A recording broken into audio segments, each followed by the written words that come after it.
Hi there, my name is Katie. I'm one of the physiotherapists here at Revive.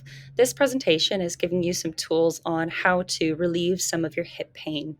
Now, hip pain can come in many different shapes and sizes and can have quite a significant impact on how you go about your day to day life, including the ability to complete physical activity. So, what we've done is we've compiled some simple tools and strategies on how to take control of that pain so you can get back to all of those regular activities and exercise as well. Okay, so the first thing that we're going to talk about are trigger points and pain and what we can do to help those trigger points. So, trigger points themselves are areas in the muscle or fascia that begin to get quite sensitive and painful, especially whenever you are moving or whenever you feel into some of the areas of the muscle. And sometimes, if we do release some of those trigger points, it can give you quite significant relief of that and can also help improve your mobility. And it's such an easy thing to do at home. So, we'll run through over the next few slides how you can do this at home to different muscle groups. There are many different types of trigger balls that you can use to trigger ball release on the gluteal muscle group. And if you are new to trigger ball release, I usually recommend to start off with something a bit more soft and gentle, like a tennis ball, and then work your way up from there. So, with the gluteal muscle group, you can lie on your back or lean against a wall and put the ball right under your hip, trying to find that trigger point. You can then kind of stay there and gently put a bit more pressure through it until you feel like you've reached a good threshold for yourself. And it's important to note, especially when you are starting off, that the pain isn't too excessive. We want it to be very much a tolerable level of kind of release through the muscles. From here, you can try to find different points in the muscle belly that are a bit sore and then hold those as well, taking a nice few deep breaths in and out while you are releasing through that trigger point. So, to begin with trigger points, we can start at the gluteal muscle group. And the most common areas in the gluteal muscle group that we find the trigger points sit in are between the gluteus maximus, which is the one that's highlighted in red in the photo, the gluteus medius, and the gluteus minimus, which you can't really see on the photo because they are more deep muscles. And they play a big role in how you move. So, at the top of the hip, you can see the upper glute trigger point. That's going to be targeting more of your gluteus medius.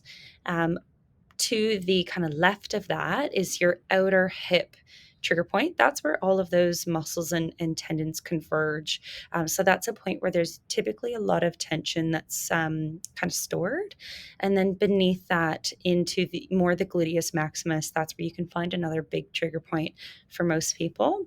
And targeting these and helping to release them can be very, very useful for most people. The second thing that we can do to help reduce your hip pain and symptoms includes watching out for your posture. Now, posture is typically a hard habit to break because it's usually a lifelong habit. And two of the primary positions that we see that cause people to have hip pain or kind of keep their hip pain aggravated is crossing your legs while you're sitting or hanging off your hip while you're standing. And these are very, very easy things to do because we are normally doing them while we're doing some other activity, like at work at a desk or waiting in line for a coffee at our local cafe. And what these positions do is they put a lot of stress on some of the muscles and tendons in the hip and can, like I said, continue that kind of irritation in some of those muscles. So it's important to try to keep the hips nice and square throughout the day or have frequent position changes as well. The third thing that we can do to help control your hip pain is stretching. And so, what we'll do over the next few slides is go over various different stretches for the major muscle groups throughout the hip. The first one being the hip flexors. And stretching of the hip flexors can help reduce the strain on both the lower back and the hips, particularly if you're someone who sits for a long time, such as someone who works at a desk or an office. So, to stretch out the hip flexors, you'll want to start in a kneeling position and you can put a pillow underneath your knees for comfort. You're going to put one knee in front of you, and with the other foot behind you, you're going to gently push the hips forward until you feel the first sign of that stretch happening through the front of the hip. And from there, you can hold it for about 30 seconds. I do think that you could push a little bit further if you do feel comfortable doing so, as long as it's not causing you pain in the hip.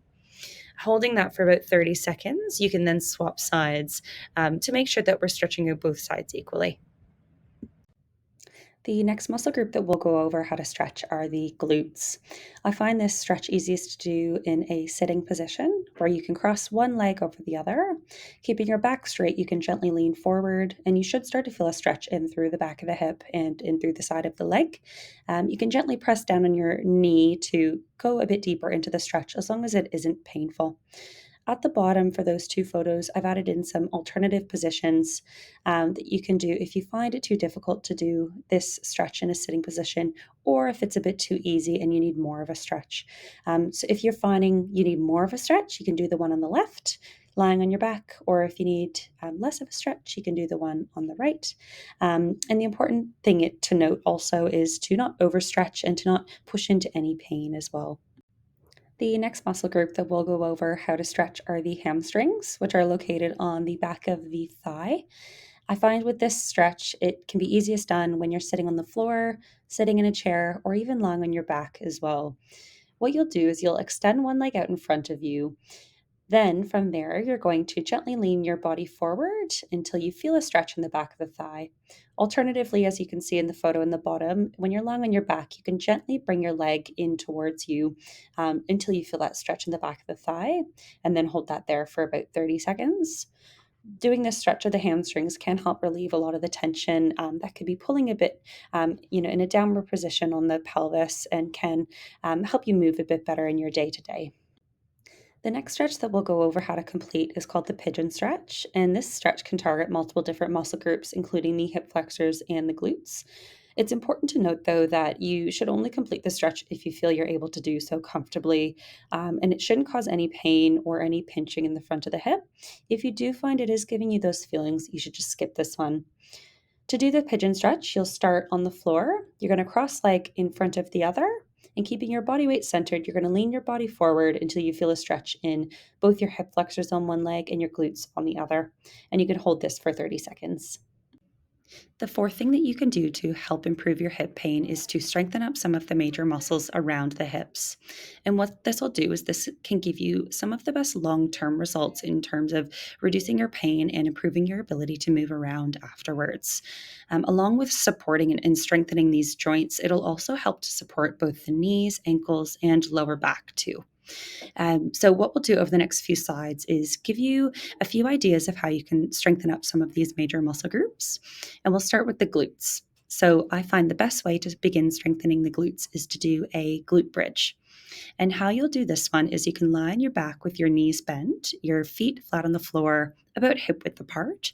From there, you're going to press through your heels, lifting the hips up off the floor, holding for a squeeze at the top, and then slowly lowering your hips back down to the ground. You can complete that 10 times and then complete 2 to 3 sets of that. Another muscle group that we can strengthen to help reduce your hip pain are the hip flexors, which are located on the front of the hip. So, here are two different exercises that you can do to help strengthen the hip flexors. The first one being alternating leg lifts. I find this exercise easiest to complete whenever you're lying on your back and you're going to alternate lifting one leg in towards your chest and then slowly lowering it back down, trying to maintain that control in your trunk throughout the exercise. You can complete 10 repetitions each side and doing 3 sets in total with a little break in between. The next exercise you can complete to strengthen the hip flexors is a plank or a short plank. The person in the photo on the bottom is doing a short plank, which means that you're on your knees instead of your toes. So when you're on your forearms, you're going to try to hold that plank position for up to 10 seconds and completing 5 repetitions of that.